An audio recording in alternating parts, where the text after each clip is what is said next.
Sean Fox with the North Delta Ramble. We're here with Riverfield Raiders head coach Alan Wise, talking about how he's overcome adversity health-wise and how his Riverfield Raiders are overcoming adversity in 2025. All right, Coach, second phase of your career here at Riverfield. I think it kind of coincides with maybe second phase of life for you. You've certainly been tested by the big man upstairs, and you've come out on the other side.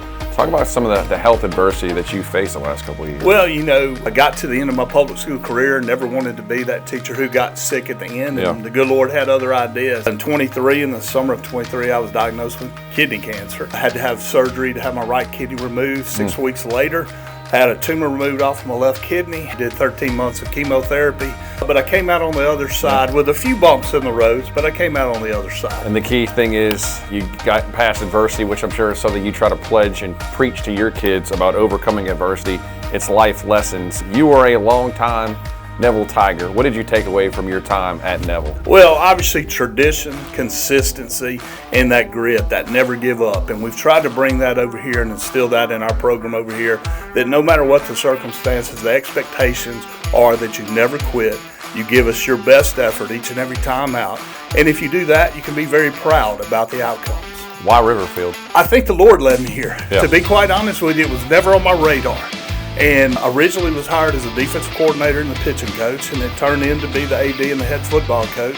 And I just believe timing and the Lord finding a place for me to be, a place I needed to be at this point in my career, a little less stressful, although we work just as hard to do everything, but a comfort level for me here. I've graduated from a small high school, so I'm used to this type of atmosphere, and I'm getting to do it with dear friends who we started together in our 20s at Neville in the 1990s, and here we are as old men getting to do this together at the back end of our career. Kind of full circle moment. What was the biggest adjustment-wise coaching from Neville to here at Riverfield? The Ironman football aspect. Our kids have to play both ways. We have great kids, but our numbers aren't great. So you have to get through that Ironman deal. Injuries play a huge part in what we're doing. If we can avoid that, we have a lot of success. If we don't, we struggle a little bit. But just the fact that when you go out to practice, a kid is going to learn both offense and defense that day.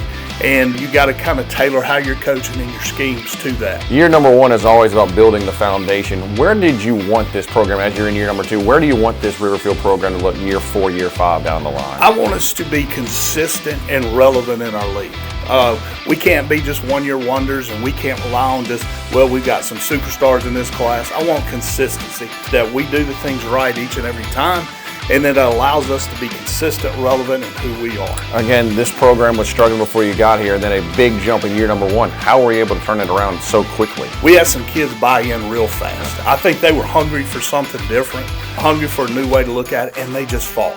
They fought. And then though it's hard for people to believe, but we knew we were going to be good after we got beat 42-7 in the second game of the year. And how we knew we were going to be good, it was 35-7. We were trying to make a goal line stand where most kids would quit. We had a third down, and I had 11 blue helmets make a tackle, which told me these kids wanted to be different. And from that point on, we had a lot of success.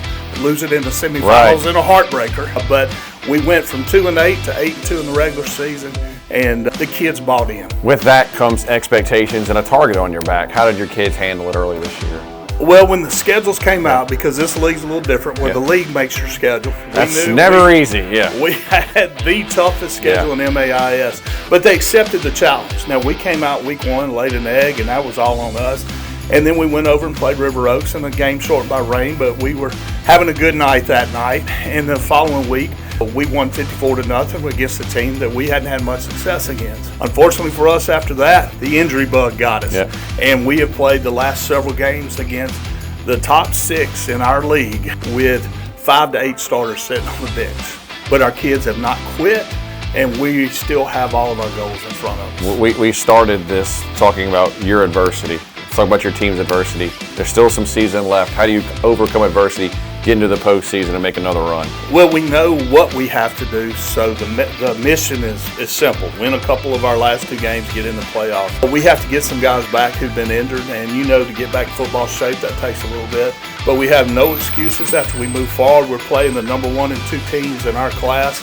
over the next 4 weeks, and we just have to make sure we do our part. He's a North Louisiana institution. Alan Wise, appreciate you, buddy. Best of luck the rest of the year. Thank you, Sean. I appreciate it. You got it. Thanks so much for watching. Don't forget to follow us on social media. Don't forget to catch me every day on Sports Talk 97.7 from 3 to 6.